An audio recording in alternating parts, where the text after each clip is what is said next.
I heard my ribs crack under the chair. The ER called my parents. They said she had IT coming. Even after she may not survive. They never showed in court. The x-rays made their hands shake. Then I walked into court with the x-rays. The crack came first, sharp and sickening, followed by an explosion of pain so fierce it stole the air from my lungs. The wooden chair had smashed into my ribs with a force that felt like it split me in half, the jagged edge of its impact biting deep into bone. My body folded sideways before I even realized I was falling, and then the floor rose up to meet me with a dull, unforgiving thud. I gasped, but no air came, just a shallow wheeze that scraped my throat. The fire spreading through my side was blinding, and I could hear my heartbeat pounding loud and uneven in my ears. Above me, Melissa stood with her hands still gripping the chair legs, her knuckles white, her breath, heavy eyes glittering with something cruel. "That is what you get for talking back," she spat the words, dripping with contempt. The sound of the chair tipping back onto its legs echoed through the room, an almost lazy clatter that made the violence feel even more deliberate. I tasted blood metallic and hot as it pooled under my tongue. My mother's voice floated from the kitchen, casual and distracted, asking what was going on. Melissa answered nothing, just a little disagreement. My father appeared in the doorway, his face unreadable, his eyes moving over my curled figure on the carpet, as if I were nothing more than a dropped coat. "Get up," he said, flat, no urgency, no concern. The pain was so deep I could barely hear him over the roaring in my head. Every breath stabbed at me from the inside, each movement threatened to snap something else. My vision narrowed until the edges went dark, leaving only the image of Melissa lowering the chair back to the floor like she had just finished rearranging the furniture. The moment fractured months later, I was walking into the courthouse, the echo of my shoes on the tile, steady, deliberate, every step fueled by the memory of that day. In my hands was a manila envelope warm from my grip inside it, the x-rays that showed the clean, unmistakable lines of 2 fractured ribs marked in black ink by the radiologist. I remembered the chair, the look on Melissa's face, the way my father had turned away. The courthouse air was cool, but my skin burned with the memory of humiliation and rage. This time, it would not be buried under excuses or family loyalty. This time, the images would speak for me in the bright, open air of a courtroom. That day, the chair had done more than break bone. It had broken the last tie, binding me to the idea that I owed Melissa my silence. I grew up in a 2-story house on the edge of a small Ohio town, the kind of place where everyone knew each other's names and where the white picket fences tried to hide what went on behind closed doors. My parents, Frank and Janet, prided themselves on appearances, always making sure the lawn was perfect and the curtains matched the seasons. Inside the house, though, there was a different kind of order, one that revolved entirely around my older sister, Melissa. From the moment I was old enough to notice patterns, it was clear she was the sun in our family's small solar system, and I was a distant planet orbiting in the cold. Frank worked long hours at the auto shop and came home with grease still under his nails, but always managed to smile for Melissa. For me, he offered nods, short and brisk, as if acknowledging my presence was enough. Janet was the kind of mother who could turn warmth on and off like a switch, and with Melissa it was always on. She hovered over her, praised her every effort, even the smallest ones. If Melissa drew a crooked heart on a piece of scrap paper, it was framed on the fridge like a masterpiece. When I brought home a perfect spelling test, Janet would glance at it, offer a faint good job, and then turn to see what Melissa was doing. This difference wasn't loud or dramatic, but it was constant, and it sank into me in ways I didn't fully understand until I was much older. At school, I learned to work hard, not for praise, but because it was the only way I could control something in my life. I was the kid who did her homework early, who stayed out of trouble, who tried to be invisible at home, because invisibility seemed safer than competing with Melissa for affection. I would never win.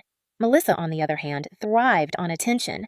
She could be charming when she wanted something and ruthless when she didn't get it. The house bent around her moods. If she was happy, the air felt lighter and my parents relaxed. If she was angry, the tension settled like a heavy fog and everyone adjusted their tone and actions to avoid provoking her further. Frank and Janet saw this as normal family dynamics, just a strong-willed child needing more attention.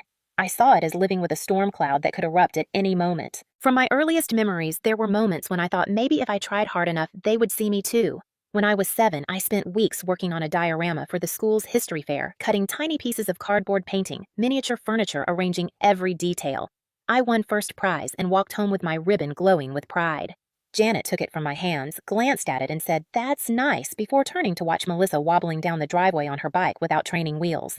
I told myself that was a bigger milestone. Riding a bike was something you only learned once. That was how I justified it, how I kept from feeling the sting. But over time, those stings added up until they became a constant ache. The dinners where Melissa dominated the conversation, and my parents laughed at all her stories. The weekends when plans were canceled for me because Melissa needed help with a project or had a minor cold. The quiet understanding that my role was to adapt to her needs while mine were negotiable. That was the backdrop to everything that came later. The reason why, when Melissa's temper flared into violence that day with the chair, it didn't feel like an isolated event. It felt like the inevitable outcome of years of imbalance. Years where she was taught her wants mattered more than my safety. By the time I was a teenager, the pattern was so ingrained it felt like part of the house itself. Like the way the stairs creaked in the same spot, or how the kitchen smelled of coffee every morning. Melissa's dominance and my parents' indulgence had shaped everything. She was older by 2 years and carried that like a badge, using it to justify every order and every insult. If I refused to give her the sweater she wanted to borrow, she would stomp to our parents declaring I was selfish and they would scold me for not sharing. If she misplaced something, she claimed I had taken it and their eyes turned to me first. The imbalance wasn't just emotional, it was physical. I learned early that Melissa's temper had no boundaries. When I was 12, she slammed my bedroom door so hard the mirror fell and shattered because I wouldn't let her read my diary. When I was 14, she shoved me against the kitchen counter during an argument over who would clean the dishes, leaving a bruise on my hip that I hid under long shirts. Each time, Frank and Janet treated it as harmless sibling rivalry. They would tell me to toughen up and not make a big deal out of nothing. Even when she sprained my wrist in high school, after twisting my arm behind my back during a fight over the television remote, my parents didn't take me to the doctor.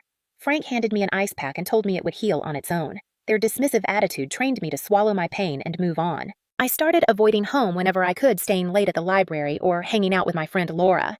She noticed the bruises, but I brushed off her questions, afraid that saying the truth out loud would make it harder to keep enduring it. Melissa thrived in high school, not academically but socially. She was the queen bee with a circle of friends who followed her lead. My parents attended every cheerleading competition and every event she was part of, while my debate tournaments and science fairs were lucky to get a single text of good luck. Even graduation was a split scene. When I walked across the stage to receive my honor roll certificate, they clapped politely, but Melissa's minor role in the senior play got a standing ovation from them as if she were Broadway material. In college, I thought distance might break the pattern, but it only changed the way it played out.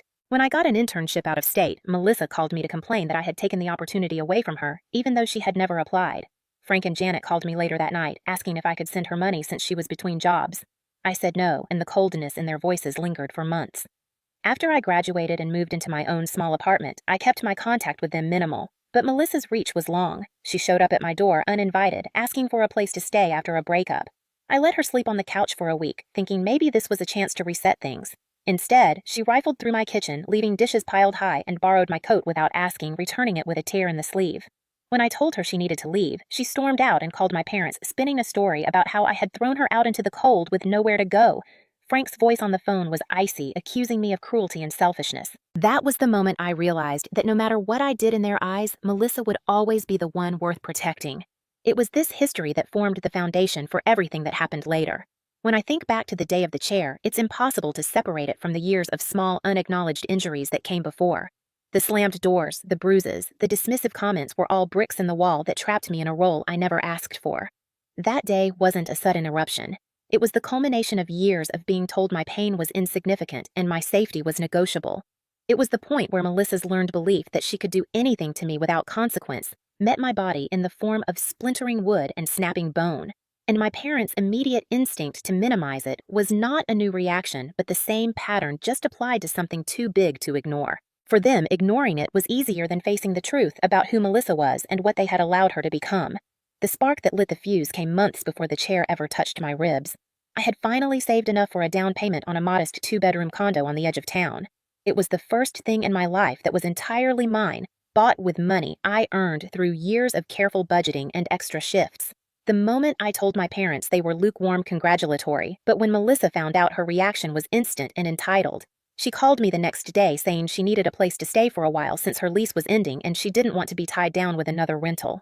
Her tone made it sound less like a request and more like an announcement. I told her gently that I had plans for the second bedroom as a workspace and guest room, but she could visit any time. She went quiet, then cold, before hanging up. 2 days later, Frank called me saying Melissa was stressed and that letting her stay with me would help her get back on her feet. I repeated my answer and felt the shift in his voice from persuasion to disappointment. Over the next few weeks, the tension built in small ways. Melissa began posting vague comments on social media about selfish people who didn't understand family loyalty. Janet started making little digs during phone calls about how it must be nice to have so much space to yourself. It was clear they were talking about me, and clear they expected me to give in. I held my ground, thinking the storm would pass, but it only gathered strength. Melissa showed up unannounced one Saturday with a suitcase in hand, expecting to move in. I told her firmly that I couldn't accommodate her long term, and she left with a glare that promised this wasn't over. Over the next month, family dinners became more strained. Melissa would bring up my condo in front of relatives, making jokes about how I had a whole room just gathering dust while she was struggling. My parents would laugh along and glance at me as if daring me to contradict her. I stopped attending as often, but when Janet invited me to her birthday dinner, I agreed partly out of obligation, partly to avoid giving them more ammunition. That night, I walked into the familiar dining room to find Melissa already seated at the head of the table, chatting and smiling like she owned the place. The meal began politely enough, but I could feel the tension simmering under the surface. Halfway through dessert, Melissa turned the conversation toward my condo again. She said it was ridiculous that I was hoarding space and that in any real family people shared what they had. I replied calmly that I had worked hard for my home and had the right to decide who lived there. Her smile vanished, replaced by the hard, flat look I knew too well. The room went quiet, except for the faint clink of Janet's fork against her plate. Melissa's voice dropped low and sharp, accusing me of caring more about my things than my own sister. I felt the weight of my parents' eyes on me, waiting for me to back down, but I held my ground. The air felt thick with the old dynamic, the expectation that I would yield. Instead, I said plainly that I was not responsible for fixing her life, and I would not be bullied into it. That was the moment I saw her hands tighten on the arms of her chair and her jaw clench. She pushed back from the table slowly, then stood up. My parents stayed seated silent, as if frozen in their roles. I thought she might storm out, but instead, she stepped toward me, the flicker of rage fully visible now.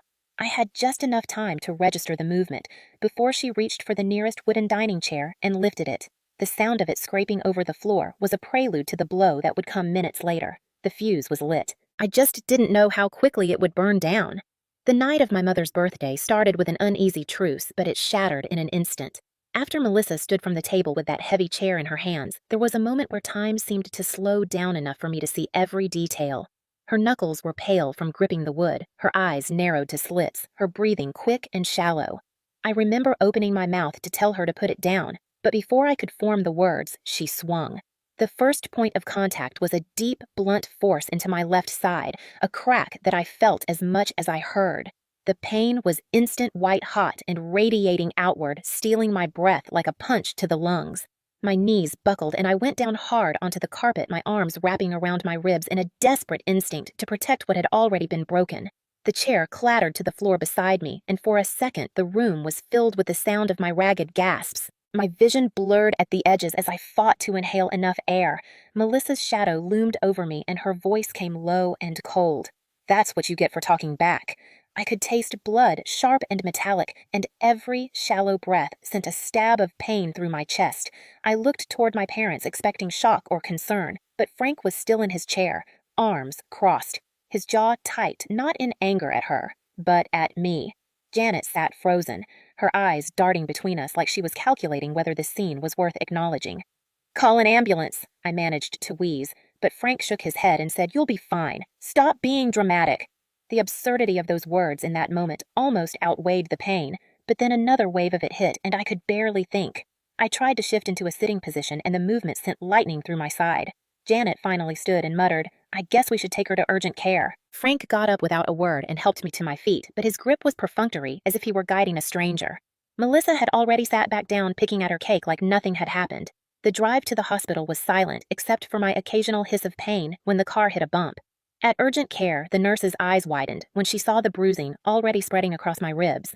She ordered x-rays immediately, and when the doctor came in with the results, his tone was clinical but firm. "2 fractures on the left side. You'll need several weeks to heal, and you're lucky the lung wasn't punctured." He asked how it happened, and I told him the truth. He glanced at Frank and Janet, but neither of them said a word. The nurse asked if I wanted to file a report with the police, and I hesitated, feeling the weight of every past incident pressing down on me. Frank's voice cut in, saying, "No report is necessary. It was an accident." My eyes locked with the nurse's, and I saw in her expression that she didn't buy it, but she wrote her notes and left. They wrapped my ribs, prescribed pain medication, and gave me a list of follow-up appointments. Back at the house, Frank dropped me at the curb with a terse, "Take care of yourself." Melissa never looked up from her phone as I limped past her to get my bag and leave. The ride home in a cab was a blur of streetlights and throbbing pain. Alone in my apartment later that night, I replayed the scene over and over. The way she lifted the chair, the cold satisfaction in her voice, the emptiness in my parents' eyes. It was the culmination of years of being treated as an afterthought, and I knew something inside me had shifted. The physical pain was sharp and immediate, but underneath it was something colder and more permanent, the knowledge that if I stayed silent again, I was telling them all they could do this to me without consequence. As I lay in bed, propped up by pillows to ease the pressure on my ribs, I could feel the slow building resolve. This time, I would not let it slide into the long archive of unspoken injuries. This time, there would be a record. This time, there would be consequences. The next morning, the bruises had darkened into deep shades of purple and black, spreading across my side like an ugly map of what Melissa had done. Every movement was a reminder, a sharp pulse of pain that made even breathing feel like work. I stared at the ceiling for a long time, thinking about how many times I had woken up hurting because of her, and how many times I had convinced myself it wasn't worth making a scene. But the chair had changed something. It wasn't a shove in passing or a slap during an argument. It was calculated force meant to hurt, and my ribs were the proof. I picked up my phone and called Laura, my closest friend since high school. The concern in her voice was immediate. She came over within an hour, bringing groceries and a stack of easy-to-heat meals. When she saw the bruising, her jaw tightened. "This isn't just an argument, Sarah," she said quietly. "This is assault." She asked if I had the medical records yet, and I told her they had given me a copy at urgent care along with the x-rays. She told me to keep everything together in one place and take photos of my injuries every day to document the healing process. I felt a strange mix of gratitude and shame. Gratitude because she was here and on my side. Shame because a part of me still wondered if I was overreacting just like my parents always told me I did. Laura seemed to read my thoughts. "You are not exaggerating. This is serious and you know it." That night I scrolled through Ohio's assault laws, reading about how serious bodily harm could elevate a charge to felony assault. 2 broken ribs qualified. The more I read, the more I realized how much I had let them all convince me my safety wasn't worth fighting for. I thought about calling my parents, but I knew the conversation would go in circles. They would defend Melissa. They would tell me I provoked her, and they would try to wear me down until I dropped it. I also thought about the way Frank had dismissed me at the clinic and the way Janet had hesitated before even suggesting urgent care. That wasn't protection. That was damage control for the family image. I decided to call a lawyer instead. Laura found one through a friend who specialized in domestic assault cases. His name was Peter, and he agreed to meet me the following week. In the meantime, Laura checked in daily, and a neighbor helped carry groceries up to my second-floor apartment. Their care only highlighted the contrast with my family's absence. Not a single call from Frank or Janet. Not a single text from Melissa. I suspected they were all waiting for me to just get over it. But as I sat with the slow ache in my side and the stack of evidence on my kitchen table, I knew I wasn't going to.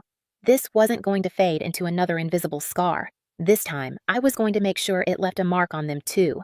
Meeting Peter was different from what I expected. I thought I would feel small in his office, like I was asking for too much, but instead, he made it clear from the start that what happened to me was criminal and not some petty sibling dispute. He listened without interrupting while I told him everything from the tension over my condo to the moment the chair hit my ribs. When I finished, he asked to see the photos and medical records. His eyes narrowed when he saw the x-rays showing the clean fracture lines. "This isn't just assault," he said. "This is aggravated assault with intent to cause serious harm." He explained that because it happened in a domestic setting, the court could classify it under domestic violence statutes, which carried harsher penalties. I felt a strange surge of validation and fear at the same time. Peter asked if I was ready for the fallout. He said cases like this often brought out the worst in families. People picked sides, and sometimes the victim became the target all over again. I told him I had already been living that reality for years. He nodded and said we would start with filing a police report backed by the medical evidence and witness testimony from anyone willing to speak up. The thought of going to the police made my stomach knot, but Peter assured me he would handle the legal framing. My job was to tell the truth exactly as it happened. When we left his office, the air felt lighter, like I had just stepped out from under a weight I didn't realize I was carrying. The next day, Laura drove me to the station. The officer who took my statement read through Peter's prepared summary, then listened while I described the attack in my own words. He didn't rush me, didn't smirk or sigh like Frank always did when I tried to explain something painful. He just wrote it all down and asked if I wanted to press charges. I said yes without hesitation. That single word felt like reclaiming something I had lost years ago. Peter moved quickly after that. He filed for a protective order and notified the court that we intended to pursue charges. Within a week, Melissa was served with a summons. I heard through a cousin that she exploded when she read it, screaming that I was destroying the family. Janet called once, leaving a voicemail about how ashamed she was that I would air private family matters in public. I didn't call back. Frank sent a text saying I needed to think about the long-term consequences. I ignored it too. The truth was, I had already thought about the long term, and I decided I would rather be estranged from them than keep living as their silent punching bag. Peter began preparing me for the possibility of testifying. He said Melissa's lawyer would try to paint me as overdramatic or imply that the injury was an accident. That night, I stood in front of the bathroom mirror practicing saying, "She broke my ribs with a chair, and I have the X-rays to prove it." I said it until my voice didn't shake. In the quiet of my apartment, I realized I wasn't just building a legal case. I was building a version of myself that my family couldn't touch. The more I prepared, the more I could see the path ahead. It wouldn't be easy, but the end was no longer a blur. It was a courtroom, and Melissa would have to look at the evidence and know that this time the truth wasn't going away. The weeks leading up to the court date were a mix of quiet tension and bursts of adrenaline every time my phone buzzed. Laura kept me grounded, reminding me to eat and rest, while Peter drilled me on possible cross-examination questions. He told me Melissa's attorney might try to twist my words or bring up old unrelated arguments to make me look unstable. We rehearsed calmly, countering with facts. Every time I stumbled, Peter would pause and say, "Remember, the truth is your anchor. You lived it. Nobody can take that away." I printed extra copies of my medical records and stored the original X-rays in a protective sleeve. Sometimes I would take them out and just look at the stark white lines on the dark film, a physical map of pain and proof. In a strange way, they felt like armor. The night before the hearing, I barely slept. My ribs still ached in the cold, and my mind kept replaying that moment, the wooden chair lifting off the ground and crashing into my side, the way Melissa's face looked not in rage, but in cold satisfaction. I woke before sunrise dressed in a navy blazer and simple blouse, then sat at my kitchen table staring at the cup of coffee I couldn't bring myself to drink. When Laura arrived to drive me, she gave my shoulder a squeeze and said, "Let's go get your justice." The courthouse smelled faintly of paper and coffee, with a hum of voices echoing off the high ceilings. We checked in and took seats near the front. Melissa walked in 20 minutes later, wearing a smug half-smile flanked by my parents. Janet avoided my eyes. Frank gave me a look that was somewhere between disappointment and warning. I felt a flicker of the old fear, but Peter leaned over and whispered, "They're not in control here. You are." The bailiff called our case and we moved to the front. The judge, a stern woman with sharp eyes, asked if we were ready to proceed. Peter presented our evidence, starting with the X-rays. The moment the images lit up on the screen, there was a visible shift in the room. Even Melissa's smirk faltered. Peter explained the nature of the fractures, citing the medical report and testimony from the urgent care physician. He described the force required to cause such injuries, linking it to my account of the assault. When it was my turn to speak, I took a deep breath and told the story without embellishment. I kept my voice steady, focusing on the truth. I could feel Melissa's glare burning into me, but I didn't look her way. Then came the cross-examination. As predicted, her lawyer tried to suggest the injury happened in another way, perhaps from a fall or accident. I held my ground, repeating that I was standing in my living room when Melissa lifted the chair and struck me. He tried to imply I had exaggerated in the past about minor conflicts. Peter objected, and the judge sustained it. I felt a small spark of triumph. After both sides presented their closing statements, the judge announced she would review the evidence and issue a decision the following week. Walking out of the courtroom, I felt drained, but lighter. Laura hugged me tightly. Peter told me I had done exactly what I needed to. We drove home in silence, the weight of years of silence and pain feeling just a little less suffocating. This time, it wasn't just my word against hers. It was my word backed by proof, and that changed everything. The week between the hearing and the verdict felt longer than any month I had ever lived. Each day, I tried to focus on small tasks, laundry, cooking, short walks down the block, but the thought of the judge reviewing those X-rays and my testimony was never far from my mind. I replayed the expressions I had seen in court, Melissa's forced composure cracking when the images appeared, Frank's jaw tightening, Janet's eyes darting away. I wondered if they were starting to realize that this time their version of events wouldn't control the narrative. Peter called me 2 days before the scheduled verdict to say the judge had requested additional clarification from the medical expert, which was normal, but it made my stomach churn. Laura reminded me that the more thorough the review, the stronger the verdict would be if it came in my favor. On the morning of the decision, I dressed the same way I had for the hearing. Simple and neat, nothing that could be twisted into a performance. Laura drove me again, both of us quiet, but her hand resting on the console between us like an unspoken promise. The courthouse felt heavier this time, as though the walls were holding the weight of all the unspoken things that had been allowed to fester for years. When Melissa walked in, she looked less sure of herself, her parents close on either side, but not speaking. We took our seats and waited as the judge entered and called the court to order. She began by summarizing the case, outlining the evidence presented, and the legal standard for assault causing serious bodily harm.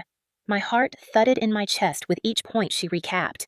Then she looked directly at Melissa and said, "The court finds that the evidence proves beyond a reasonable doubt that you did intentionally strike your sister Sarah with a chair, causing 2 fractured ribs." The air in the room seemed to shift. Melissa's face went pale, and Frank muttered something under his breath.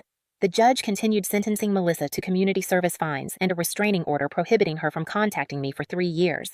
It wasn't jail time, but it was public and official, a mark on her record that she couldn't erase. As soon as the gavel came down, Laura squeezed my hand hard. I felt an odd mixture of relief and vindication, not because I wanted to see my sister punished for the sake of it, but because for once the truth had been seen and acknowledged. Outside the courthouse, reporters covering unrelated cases milled about, and one of them asked if I wanted to comment. I simply said, "Sometimes you have to stand up, even if it means standing alone," then walked away. In the days that followed, word of the case spread through our small town.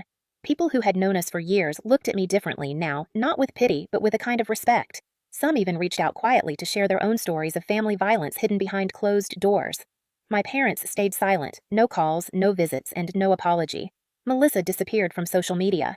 I knew there would be fallout, whispered conversations, and cold shoulders, but I also knew I had shifted something in the balance. I had proof I had spoken and the law had listened.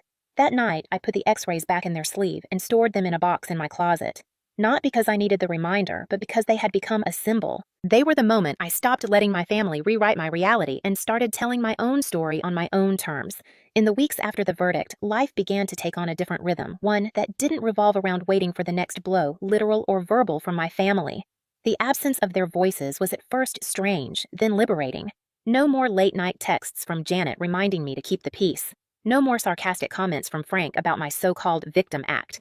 No more sudden visits from Melissa to stir trouble. Instead, I filled the space with people who had proven themselves worthy of it. Laura, who still dropped by with coffee every other morning, my neighbor Mrs. Dawson, who invited me to her Sunday dinners, and even a few co-workers who had quietly cheered me on during the court process. I began sleeping better without the constant undercurrent of dread. My ribs healed slowly, the tenderness fading, but not gone entirely, a physical echo of what had happened. I kept up with my therapy sessions twice a week, pouring years of buried hurt into the open. It was hard work excavating the layers of guilt and self-doubt that had built up since childhood, but for the first time I wasn't doing it to fix myself for them. I was doing it for me. The restraining order meant Melissa couldn't come near me, and knowing there was legal backing to that boundary gave me a sense of safety I hadn't felt in years. Of course, the silence from my family wasn't complete. Word filtered back through mutual acquaintances that Frank and Janet were telling anyone who would listen that I had blown things out of proportion to get attention. I didn't bother responding. The verdict spoke louder than any denial they could spin. Melissa apparently tried to find a job in town, but the combination of her temper and her record made it difficult. I didn't rejoice in her struggles, but I also didn't feel responsible for fixing them. She had chosen her path the same way I was now choosing mine. One evening in early spring, Laura and I sat on my porch watching the sun dip behind the houses, and she asked if I felt like it had all been worth it.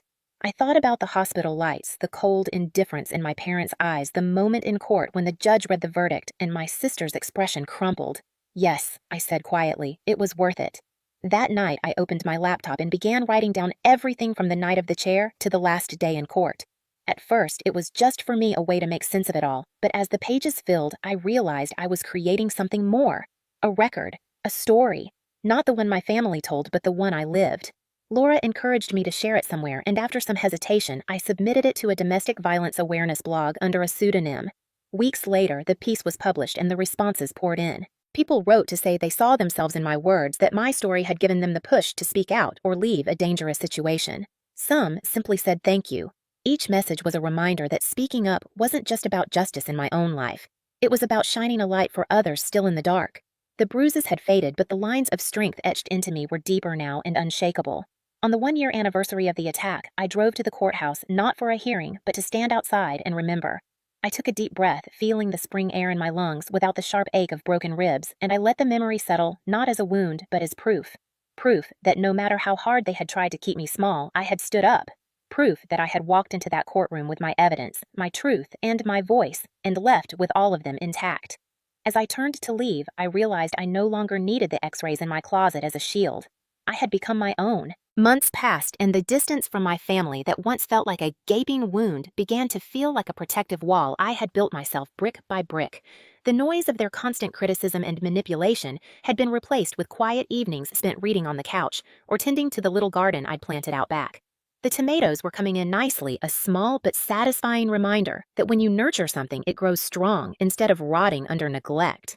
I didn't have to brace myself for the sound of my phone buzzing anymore, because the people who had my number now were the ones who used it to check on me, not to tear me down. Melissa's presence in town had dwindled after the court case.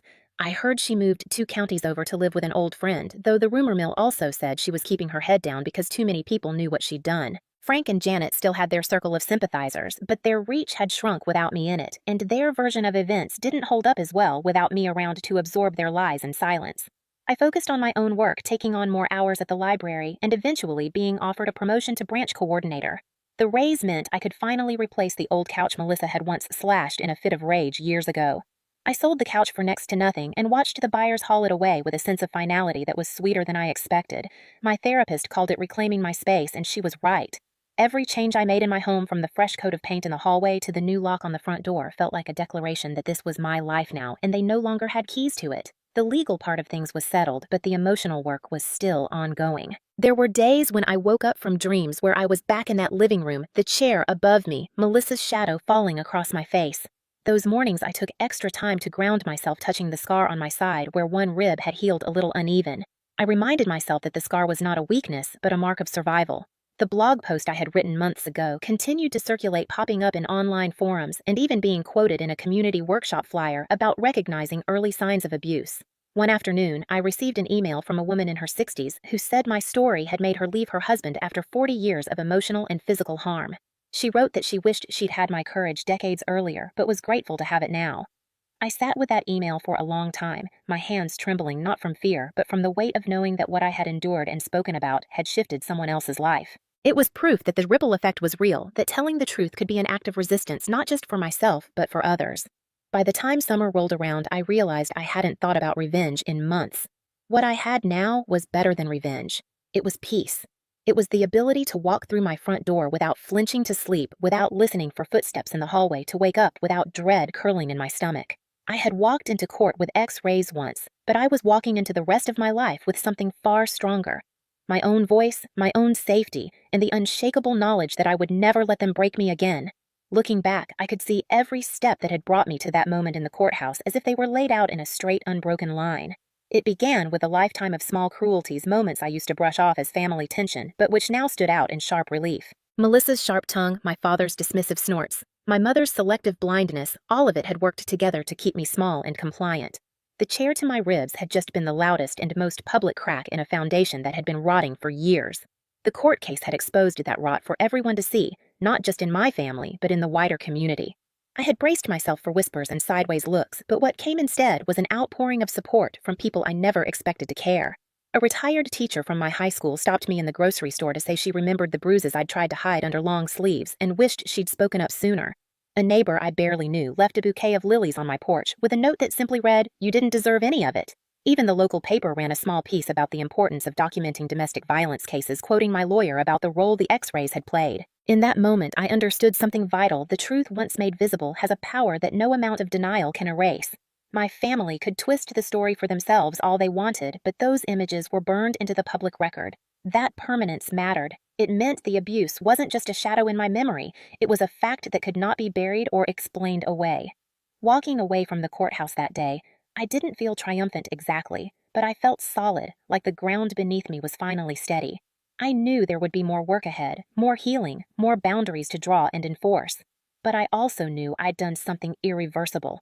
I had pulled the curtain back and shown the world what had been hiding in my living room for years, and once you do that, there is no going back to silence. That knowledge settled into me like armor, and I carried it forward into every new day, determined never to let anyone take my voice or my truth from me again. Months later, the physical ache in my ribs had faded, but the memory of that chair slamming into me had not. I had moved into a small sunlit apartment on the other side of town where no one knew my last name unless I chose to tell them. The quiet was strange at first, but it became a kind of medicine, letting me rebuild routines that belonged only to me. Melissa was now living with the weight of a criminal record and the restrictions that came with probation. I had seen her once from across the street outside the courthouse, her posture smaller, her eyes darting around like she expected someone to be watching. She didn't see me, and I didn't call out. There was nothing left to say. My parents had tried to reach out twice, first with a short email that skipped over the assault entirely, and second with a card at Christmas signed "Without Love." Both times I threw the messages away without responding. I wasn't interested in half apologies or their version of family unity that required me to keep swallowing harm. My lawyer had closed the case file, but he kept the X-rays and photographs in his archive just in case. Knowing they existed somewhere outside my control oddly comforted me. It meant that even if I decided to walk away entirely, The truth could still speak without me. Laura visited often, and we laughed more than I thought possible after the year I'd had. Sometimes she would catch me staring out the window lost in thought, and she'd remind me, "You did the right thing, Sarah. You stopped pretending." And she was right. For years I had been taught that loyalty to family was about silence, about absorbing whatever they gave without protest. Breaking that silence had been terrifying, but it had also been the most freeing act of my life. As winter melted into spring, I planted flowers in mismatched pots on my balcony, watching them take root and stretch toward the sun. They grew slowly but steadily, just like me. And one morning I realized I no longer thought of the chair first when I walked into my living room. Instead, I thought about the sunlight on my plants and the sound of my own laughter echoing back from the walls. Justice had been served, but more than that, I had reclaimed my life and I wasn't giving it back. Asterisk after listening to today's story, perhaps it has raised some new questions in your mind, or maybe it has brought back some old memories. Every day on Reddit, new experiences and moments create fresh stories, and they connect all of us. Everyone has their own unique journey in life, and we all try to understand the world in our own way. These kinds of moments remind us that we are all human, sometimes happy, sometimes sad, and always learning something new. If you enjoyed this story, feel free to share it with your friends. Your thoughts and feedback are always valuable to us, as they motivate us to create even better content. Every story has its own unique angle, and our goal is to understand everyone's perspective and make our content diverse and relatable. Stories like these help us realize that life's journey is different for everyone, and by hearing other stories, we learn something new. You can also share your own stories with us. Your experiences are valuable to us as well, and if you enjoyed this video, please leave your feedback. We aim to create content that brightens your mind and gives you new ideas every time. If you've already seen this video before, your feedback is still important. With every piece of feedback, we can improve our content and bring a new perspective to our viewers. Today, what we saw was just a small part of the many stories shared on Reddit and across the world. It's a reminder of how we all try to understand life by sharing our experiences with each other. This video was only an example of how we try to connect with others through storytelling, learning about different sides of life. We hope to continue sharing such stories that help us all learn and grow together. Thank you for your time, and don't forget to keep an eye out for more stories coming soon. If you haven't already, please like and follow for more amazing content. Your support keeps us going, and we will strive to bring you more thought-provoking and heartwarming stories. Until next time, take care and stay curious. Asterisk.